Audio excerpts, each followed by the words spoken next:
Hey woman, my name is Caitlin Roberson and I'm coming to you from my Silicon Valley home office, if you can't tell.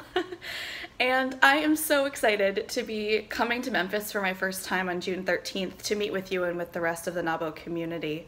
And over the course of the next couple minutes, what I'm going to do is three things. One, I'm going to tell you a bit about the talk so you can decide whether it's something that you think is valuable to where you're at in your life right now. The second thing I'll do is tell you a bit about my background so you can decide if you think I'm qualified to speak into your life, because who we let influence us is important. And then the third component, if you check yes to both of those boxes, is I'm going to summarize a brief pre-work experience that I'd like you to take part in before we meet together, which I hope we get to do. Before I dive into any of that, though, I just have to tell you, I posted on Instagram about this a little bit before right now, and I just want to call up the irony of it. I took screenshots of all of the videos that I have shot to record this video for you and posted them, and just hashtag irony on the topic that hashtag irony between the fact that I shot all those videos and the name of the talk that we're going to have together, which is Radiate the Feminine, a framework for effortless confidence. And I share that anecdote because I think it really tees up the importance of the topic in general. What woman doesn't want to feel restfully confident in every area of her life? Like whether it's her career, whether it's with her significant other, her children, her best friends, like her expression of creativity in the world when she looks in the mirror. And yet, what's our experience, right?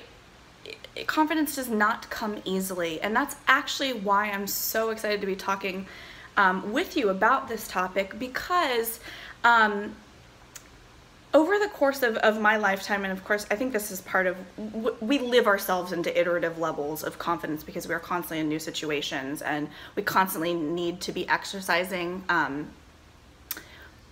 taking action on creating confidence in new areas of our life.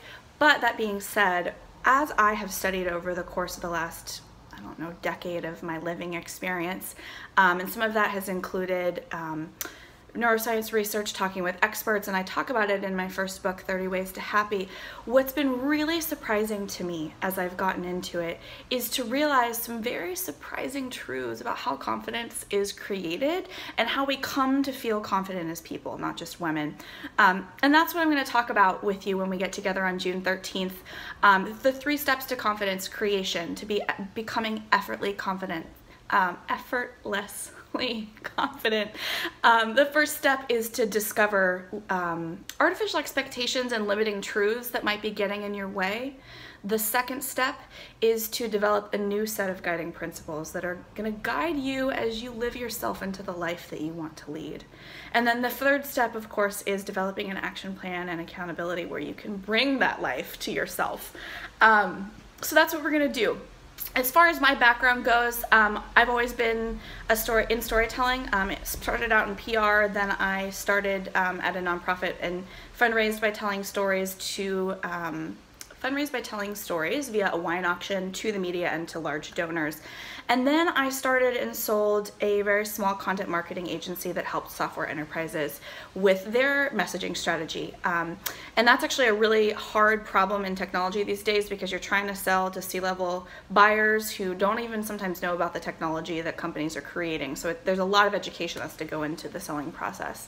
And after I sold that small agency, most recently I worked at Andreessen Horowitz, which is a top-tier venture capital firm, advising the portfolio on messaging and storytelling. And why I mention that is, one, it's a little bit of accreditation, but two, what I love about what I do for software companies, technology companies, is that it's shown me that, like, how many unique commonalities there are between personal narrative story creation, if you will, like how we speak to ourselves and live ourselves into the lives that we want to lead, and the same principles that guide what drives enterprise strategy for content messaging, for messaging that sells technology. So anyways, really excited to share that with you. And a little bit more about me. I've written a book, like I said, 30 Ways to Happy, and I'm writing my second book right now called The Radiant Feminine, about those things inside of us that we are already, that are actually the most beautiful parts about us. and the process that we all go through to iteratively discovering and accepting and taking action on those beautiful parts. And I'm coming out with a podcast and a newsletter as well around that name. Enough about me. To the point, if you want to come to this event, and if you feel like I'm qualified to speak into your life, what I would absolutely love for you to do to prepare so that we can make the most value of our time together is to journal. Pick one thing in your life that you wish you were more confident in. So whether that is, do you wish you were better at like pitching? Do you wish you had a better relationship with your husband? Like, pick anything, whether it's professional or personal, pick one thing, and then journal about it for 10 to 15 minutes for 3 consecutive days. And there's a reason that I'm asking you to do it in that particular length of time and in that particular medium. Neuroscience research that's come out of the University of Austin, Texas, led by a professor named James Pennebaker, has recently shown that our subconscious minds work, I think it's 15 million times faster than our conscious brains. I could be wrong about the number, but it's a big one. And that solution ability gets activated through the process of journaling when we write about the things that we want and in great detail, and then also explore what's getting in the way. So pick a topic, journal about it, and then if you're open to it, what I would absolutely love is if you'd email it to me at roberson.caitlin@gmail.com, and you can find that in the notes below this video.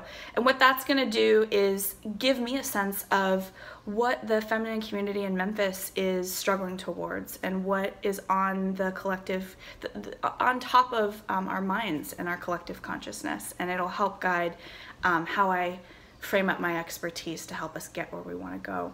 So grateful for the time. Can't wait to be with you. Have a good rest of your day.